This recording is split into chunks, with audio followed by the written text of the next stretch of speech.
ចាសួស្តីបងប្អូនទាំងអស់គ្នាថ្ងៃនេះនឹងខ្ញុំស្ងោរឆ្អឹងជំនីជ្រូកជាមួយស្ពៃក្តោបនិងការ៉ុតបន្តិចផងបងប្អូនចាមានហ៊ីប៊ីជឺហឺមានខ្ទឹមសមានទឹកត្រីវិជែងស្ករអញ្ចឹងណាបងប្អូនស្លឹកខ្ទឹមចាឥឡូវឆ្អិនណាបងប្អូននេះខ្ញុំដាក់ស្លឹកខ្ទឹមនិងស្លឹកជីនិងម្ទេសពី3ផងបងប្អូនចា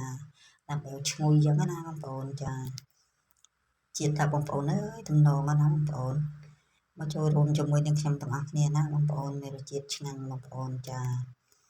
មកបងប្អូនមើលរបៀបនាងខ្ញុំស្លទាំងអស់គ្នាណាបងប្អូនជាដំបូងនឹងខ្ញុំចាក់ប្រេងឆាសិនបងប្អូនចាចាក់ប្រេងឆាដើម្បីបំពងខ្ទឹមបងប្អូនចានាងខ្ញុំបំពងមកល្មមអញ្ចឹងណាបងប្អូនចាអត់មានបំពងឲ្យរាងក្រហមពេកទេណាបងប្អូនដល់យើងចាក់សាច់ជ្រូកទៅយើងកូរឲ្យស្ងួតឲ្យដាច់ទឹកទៀតណាបងប្អូនចាអញ្ចឹងនាងខ្ញុំដាក់តែមកល្មមកូននាងខ្ញុំចាប់ផ្ដើមចាក់ឆ្អឹងជ្រូកចាឆ្អឹងជ្រូកហ្នឹងក៏យើងកូរឲ្យដាច់ទឹកណាបងប្អូនចាកូននាងខ្ញុំកូរត្រឡប់ឲ្យរាងដាច់ទឹកបន្តិចចឹងណាបងប្អូនចាឲ្យឆ្អិនឆ្អឹងជ្រូកចាមិនឆ្អិនផុយទេចាំយើងមកដាក់ទឹកមកងាស់បានវាផុយចឹងណាបងប្អូនតែយើងកូរឲ្យដាច់ទឹកចារៀងដាច់ទឹកហើយក៏នាងខ្ញុំចាប់ផ្ដើមដាក់ប៊ីចេងស្ករទឹកត្រីបងប្អូនចាប៊ីចេងស្ករទឹកត្រីចាគ្រឿងក្រៅស្អីចំណង់ចំណូលចិត្តបងប្អូនហ្នឹងចាតែចំណែកខ្ញុំវិញខ្ញុំដាក់ទឹកត្រី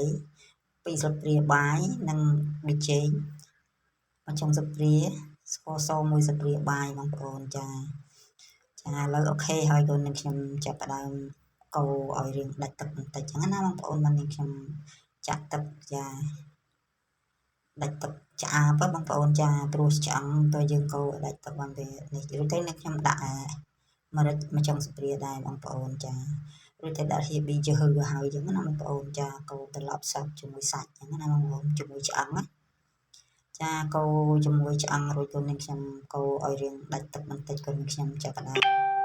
ដាក់ទឹកបងប្អូនចាចាក់ទឹកមកងាស់សាច់មកងាស់ឆ្អឹងឲ្យផុយបងប្អូនហើយចាឥឡូវអូខេហើយបងប្អូននឹងខ្ញុំចាប់ផ្ដើមចាក់ទឹកបងប្អូនចាចាក់ទឹកមកងាស់ឲ្យរាងផុយបន្តិចឥឡូវពុះណាបងប្អូនចារឿងលឿនបន្តិចឲ្យបងប្អូនពុះហើយក៏នឹងខ្ញុំដាក់ស្ពៃក្តោបនិងការ៉ុតបងប្អូនចាដាក់ស្ពៃក្តោបនិងការ៉ុតហើយក៏ចាប់ផ្ដើមកូរត្រឡប់បន្តិចចឹងណាបងប្អូនចាឥឡូវអូខេហើយក៏នឹងខ្ញុំកូរត្រឡប់បន្លែនឹងដើម្បីអត់ឲ្យផុតនេះពេកទេបងប្អូនអត់ឲ្យឆ្អិនពេកទេណាបន្លែបងប្អូនចាសុំទោសបងប្អូនអើយឬខាងពងកចាឥឡូវអូខេហើយបងប្អូនចាឆ្អិនណាក៏នឹងខ្ញុំដាក់ស្លឹកជីនិងម្ទេសបងប្អូនចាបងប្អូនមកចូលរួមជាមួយនឹងខ្ញុំទាំងអស់គ្នាបងប្អូនចាស្ងោរឆ្អឹងជំនីជ្រូកជាមួយស្ពៃក្តោបបងប្អូនចាមានរសជាតិឆ្ងាញ់